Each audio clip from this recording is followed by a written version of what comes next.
Number 20. While there are many good emotional video game themes, and we'll cover a few more that fall into that category, many of the entries here are more along the lines of exciting and awesome, while still being very admirably composed. Another one that falls into that category is Gym Power. The game has a very mixed reputation. It's often cited by many Amiga fans as not the best game. Despite that, it's a game that has a lot of sentimental value for many people, it has its share of fans, and most people will gladly tell you that the soundtrack is amazing. So with an awesome soundtrack, it should be no surprise that the theme song is fantastic.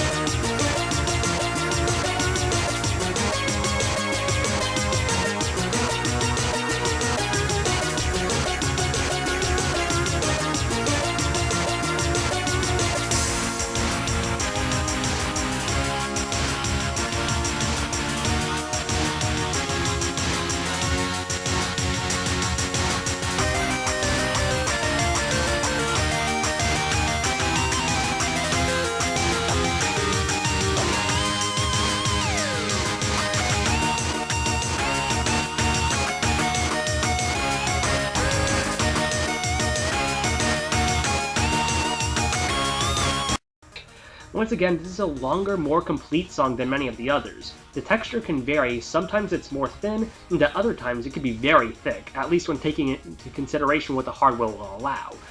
There are several verses in this song and all of them are memorable. Despite its length, I can hum this entire song from memory.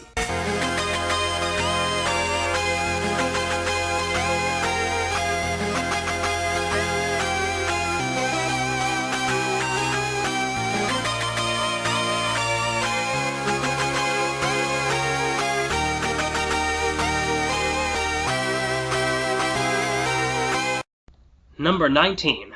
I may or may not be cheating with this one. It's from a game based on a TV show that is based on a video game series. The song in question is directly from the TV show, but is also a remix of a well-loved song from a game in the series prior to the show's inception. Confused yet? This one is Pac-Man and the Ghostly Adventures.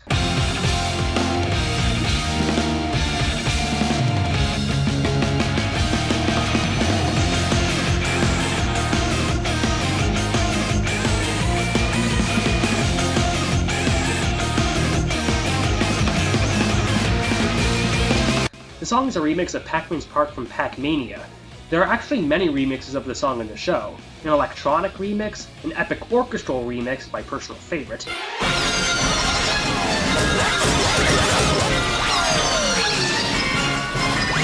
and one that combines electronic, orchestral, and rock. This is the one that combines electronic, orchestral, and rock.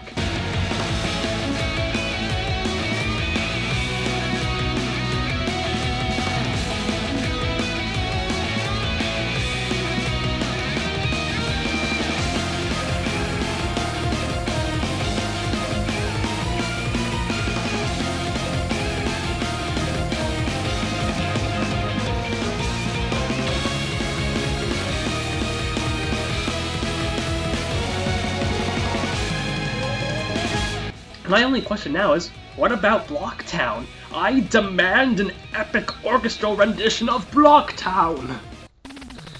Number 18. When many people talk about retro video game music, the NES is brought up a lot. Oddly enough though, I'm not as big of a fan of NES music as many other people. However, the system definitely has its highlights. Case in point, Journey to Silius. This is my favorite NES game, and it also has my favorite NES soundtrack. Seriously, if you haven't played this game, play it. And let me tell you, this is one of those games where the game gets awesome the very moment you turn on the console.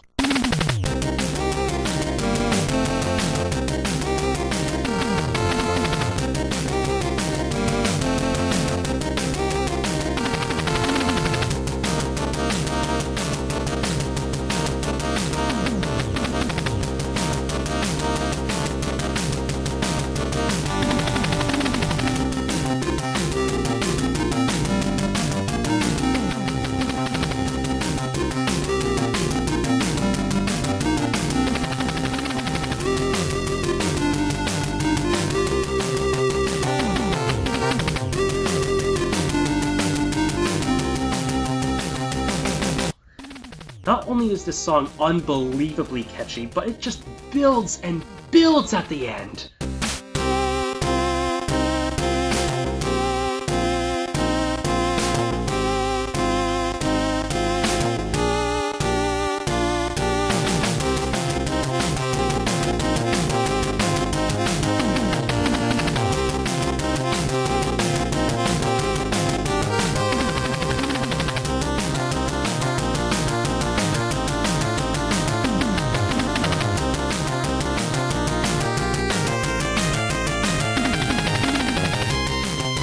What else can I say? Great game, amazing soundtrack. Number 17. With all that excitement out of the way, here's a calmer and more emotional song. The title theme for Agony. This is an Amiga shooter where you play as an owl with some of the most beautiful visuals that you'll ever see in a game. The song is also beautiful. It's this really wonderful piano melody with strings in the background.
If anyone says that video game music is mindless, show them this song, among a few others further down. Number 16. Aside from the Amiga, another gaming platform that has an insane track record for great video game music is definitely the Commodore 64. I said that Commodore 64 songs often have a very thick texture. If you don't know what texture is in application to music, it's the level of things going on in the song at once. Songs with a lot of stuff going on in the background have thicker texture, while songs with very little, if anything supporting the melody, have thin texture. What makes the Commodore 64 so special is that there are so many songs with really thick texture despite the system's limitations. The Commodore 64 was limited to 3 channels of sound. In other words, only 3 sounds could play at once. So how do you make a song with thick texture with those limitations? Well, it turns out composers who worked on the thing were friggin' geniuses. They used a lot of tricks to make it sound like there were far more channels than there actually were. The song that we'll be talking about right now is the title theme for RoboCop 3. The song is composed by Jaron Tell, who pulls off this sort of thing a lot in his music, and this isn't the only song of his on this list. Regardless, the song is great. It starts off with this wonderful solo before things escalate pretty quickly.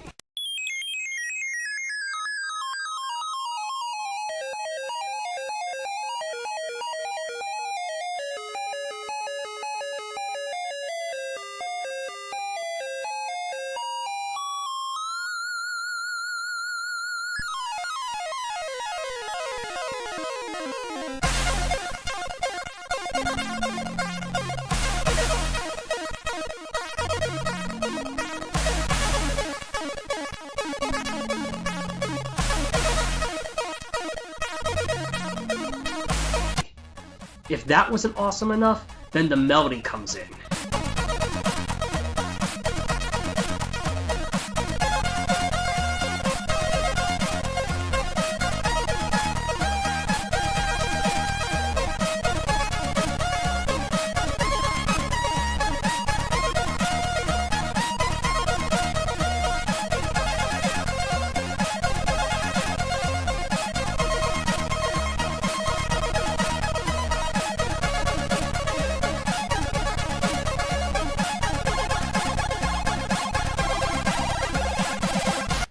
I could go on and on, but to sum it all up, the song is amazing.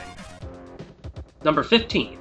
Chuck Rock is a platformer that I personally have mixed thoughts on, but I'm not gonna lie, this is by far one of the catchiest songs on this list.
In addition, its catchiness is very consistent. From beginning to end, this song will be stuck in your head. Actually, scratch that. It will penetrate your cranial matter, take permanent residence in there, and actively refuse to depart.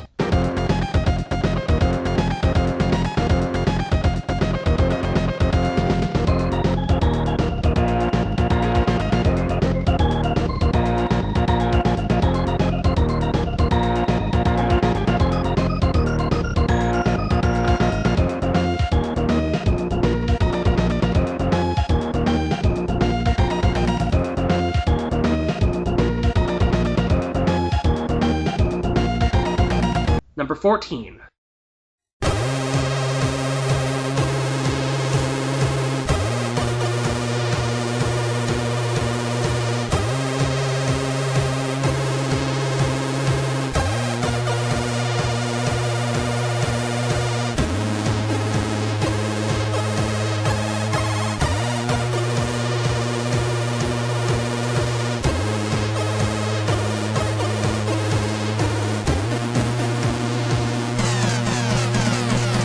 From the chords at the beginning to the various melodies throughout the song's duration, this song isn't just awesome, it's epic.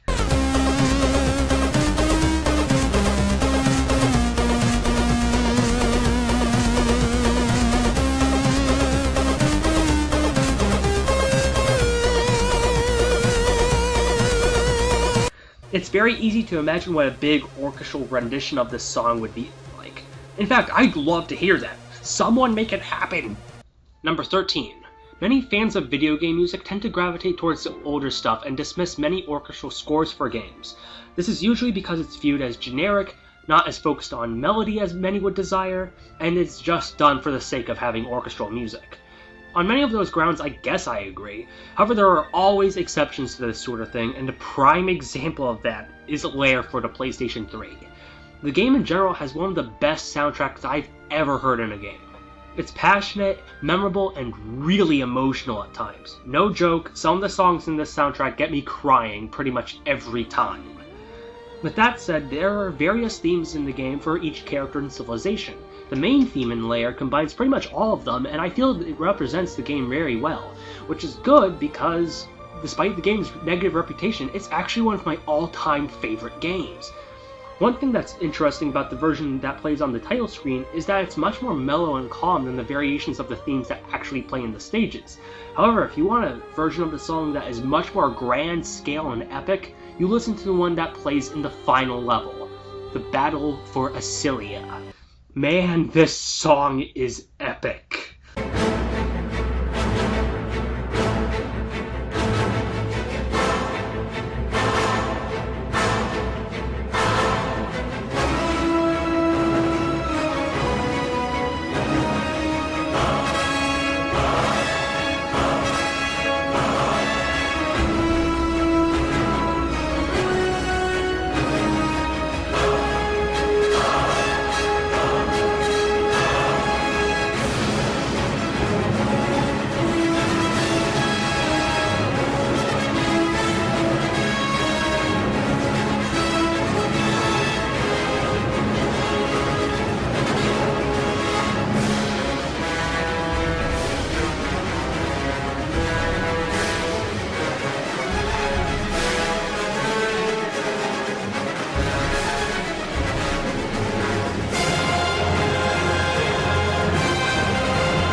Also, remember how I said that composers often have more freedom with video game soundtracks than in film?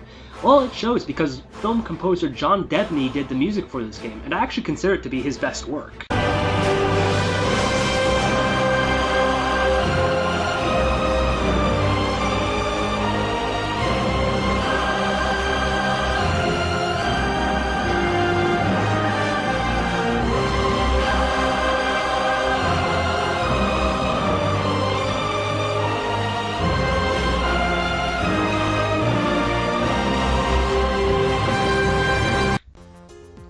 Number 12. Many gamers tend to notice that certain franchises have very consistently good soundtracks. However, if you ask various people about such a subject, you usually get very similar answers. Mario, Zelda, etc. The funny thing is that I often disagree with these, and the ones that I hold in high regard are often overlooked. A bizarre example of this is definitely the Pac-Man series. Despite the first couple of games being some of the most famous games ever made, people don't often talk about the games that came out after that, which is really a shame, seeing how not only are they much better than people give them credit for, but they often have really, really good soundtracks. Case in point, Miss Pac-Man Maze Madness.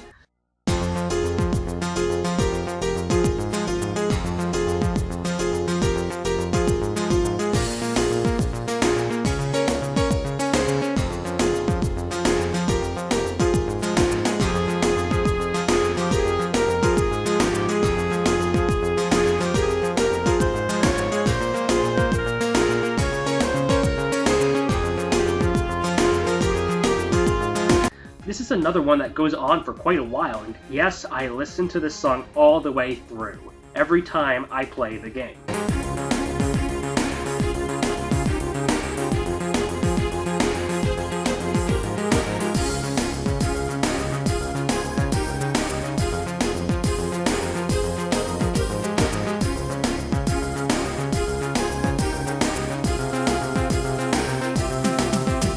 It's a good game too, you should definitely look into getting it if you're into PlayStation 1 games. Number 11. It's very evident that early home computer games had amazing music. Unfortunately, most of these instances are gravely overlooked in favor of console music that I personally feel pales in comparison. However, there is one extremely notable exception that you all probably know. It's from a click-and-point adventure game by LucasArts on DOS. You probably know exactly which one I'm talking about.